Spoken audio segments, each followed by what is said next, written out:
तो आप सभी को ये तो पता चल ही गया होगा कि राघव चड्ढा आम आदमी पार्टी को छोड़कर के बीजेपी में मर्ज हो गया है। और ये बात जैसे ही लोगों को पता चली तो उसके बाद से लेकर के अब तक राघव चड्ढा के इंस्टाग्राम पे 2 मिलियन से भी ज़्यादा फॉलोअर्स कम हो चुके। सबसे पहले हम लोग बात करते हैं आम आदमी पार्टी की, जहाँ पे राघव चड्ढा ने अपनी पार्टी को बदल लिया है। हालांकि ये बात तो सबको पता है कि जो लीडर्स होते हैं, एमपीज होते हैं, वो अपनी पार्टी को बदलते रहते हैं, लेकिन राघव चड्ढा के बारे में पहले से ही लोगों को पता था कि ये जो है अपनी पॉलिटिकल पार्टी को बदल करके बीजेपी में जाने वाला है। क्योंकि जब भी केजरीवाल का अरेस्ट हुआ था उस टाइम में राघव चड्ढा लंदन चले गए थे और वहाँ पे जाकर के कुछ बहाने मार रहे थे और अलग अलग जगह घूम फिर रहे थे, फोटोज खिंचा आ रहे थे। और जब भी वो वापस आए उस टाइम तक केजरीवाल भी आज़ाद हो गया था और केजरीवाल और आम आदमी पार्टी सब कोई सिंपैथी फील कर रहा था, सिंपैथी जता रहा था केजरीवाल को लेकर के। लेकिन राघव चड्ढा ने नहीं तो कोई ट्वीट किया, ना ही केजरीवाल से मिलने के लिए गया। और उसके बाद फिर हमें राघव चड्ढा की रीलें देखने को मिलती है इंस्टाग्राम में। राघव चड्ढा जो है वो अपनी रीलें बनाना चालू करता है, वो अपनी रीलें बनाना चालू करता है इंस्टाग्राम पे, और इंस्टाग्राम पे वो ढेर सारी रीलों को बनाते जाता है। और हर एक रील में देखो तो बहुत ही ज़्यादा मिलियंस में व्यूज़ आए होते, करोड़ों में व्यूज़ आते थे उसके एक एक के वीडियो के ऊपर। लेकिन वो जो भी वीडियो बनाता वो सिर्फ ट्रेंडिंग टॉपिक होता और वो काम पहले से ही हो चुका होता। मतलब कि अगर वो ये इस पे वीडियो बना रहा है कि समोसा महंगा क्यों है प्लेन्स में, तो जो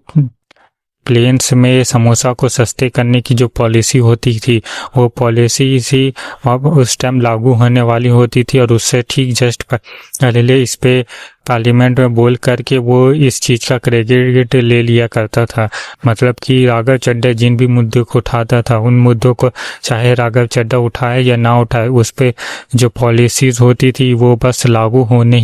वो लागू फिर भी हो ही जाती, क्योंकि वो पॉलिसीज़ पहले से ही बन रही होती थी। बस राघव चड्ढा थोड़ी टाइम पहले ले उसका वीडियो बना देते, इंस्टाग्राम पे वायरल हो जाता और उसका पूरा क्रेडिट खुद रख लेते। लेकिन हाल में ये सब बस धोखाधड़ी करने के लिए राघव चड्ढा कर रहे थे, ताकि अपनी जो पावर है उस पावर को धीरे धीरे करके गेन करे और उसके बाद फिर हल्के से बीजेपी में घसक जाए। तो ये बात तो सबको पता थी कि राघव चड्ढा बीजेपी में जाने वाला है, लेकिन इतनी जल्दी चला जाएगा और इस तरह से चला जाएगा ये किसी को भी नहीं पता था। राघव चड्ढा सबसे पहले करता क्या है कि सबसे पहले लोगों को ये लगता है कि 2029 तक तो ये आप में रहेगा ही, क्योंकि आप की जो अगली इलेक्शन होगी वो 2029 में ही होगी। लेकिन राघव चड्ढा यहाँ पे एक गेम खेलता है, अपने साथ और एमपीज को बीजेपी में शामिल कर लेता है, जिसके वजह से जो दल बदल का कानून है उसके तहत राघव चड्ढा की सीट जो है उसको ख़त्म नहीं किया जाता है। और राघव चड्ढा और उसके साथ एमपीज जो थे उनकी भी जो पॉलिटिकल पार्टी है वो आप से चेंज होकर के बीजेपी में चली जाती है, जिसके वजह से एएपी यानी कि आम आदमी पार्टी को एक बहुत ही ज़्यादा बड़ा सेटबैक लगता है। और साथ में आम आदमी पार्टी के जो बड़े बड़े लीडर्स होते हैं वो इस पे बहुत ही ज़्यादा गुस्सा जताते हैं, क्योंकि यहाँ पे जो राघव चड्ढा था उसने आम आदमी की बात करने की बात कही थी कि वो आम आदमी के मुद्दे उठाते हैं, और आम आदमी पार्टी जो और कि हम आम आदमी लोगों के मुद्दे उठाते हैं, आम लोगों के मुद्दे उठाते हैं। और एएपी पार्टी जो है वो अब अपने कोर प्रिंसिपल वैल्यू से भटक चुकी है। लेकिन लोग यहाँ पे ये कहने लगे कि आखिर आम आदमी पार्टी कोर प्रिंसिपल वैल्यू से भटक चुकी है तो ये कोर और प्रिंसिपल वैल्यू अचानक से बीजेपी में कैसे आ गई, बीजेपी का क्या हिस्ट्री रहा है उस बारे में तो बताने की ज़रूरत है नहीं। तो यहाँ पे सिंपल ये समझ में आता है कि राघव चड्ढा बस स्टार्टिंग से लेकर के एंड तक बस अपने ही फायदे के लिए काम कर रहे थे। जो जनता का मुद्दा उठाना था वो भी फेक था, क्योंकि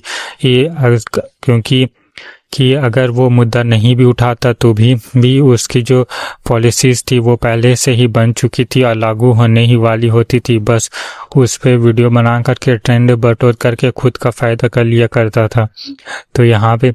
फिर राघव चड्ढा की जो स्ट्रैटेजी थी वो स्टार्टिंग से लेकर के एंड तक बस खुद के ही भले के लिए थी, जनता के भले के लिए नहीं थी। तो आज की इस वीडियो में इतना ही, मिलता हूँ नेक्स्ट वीडियो में, तब तक के लिए गुड बाय। तो आज की इस वीडियो तो आप सभी को ये तो पता चल ही गया होगा कि राघव चड्ढा ने 7 बड़े एमपीज के साथ मिलकर हार के बीजेपी में मर्जर। तो आप सभी को ये तो पता चल ही गया होगा कि आप